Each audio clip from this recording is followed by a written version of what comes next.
දෙදස් 25 වසරේදී විශේෂයෙන් කරන ලද වැටලීම් වල ප්‍රතිඵලයක් හැටියට මත් හෙරොයින් කිලෝග්‍රෑම් 1821ක් ග්‍රෑම් 174ක් පොලිස් බහරයට අපි ගත්තා. ඒ වගේම 2025 වසරේදී ගංජා කිලෝග්‍රෑම් 17189ක් පොලිස් බහරයට ගත්තා. ඒ වගේම අයිස් කිලෝග්‍රෑම් 3865ක් සහ මත්පෙති කරල් ලක්ෂ 40කට ආසන්න ප්‍රමාණයක් පොලිස් බහරයට ගත්තා 2025 වසරේදී.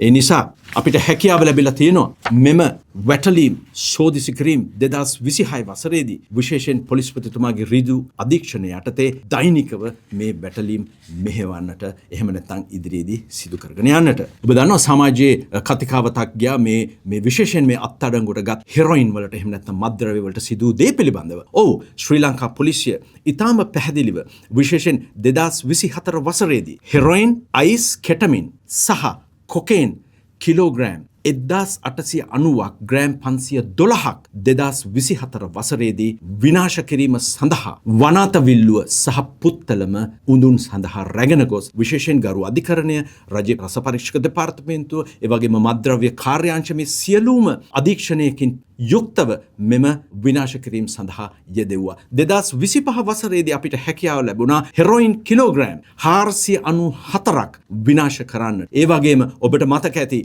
2026 වසරේදී අපි ආරම්භක ප්‍රවේශයක් ගත්තා ජනවාරි මාස 2 වෙනි දින.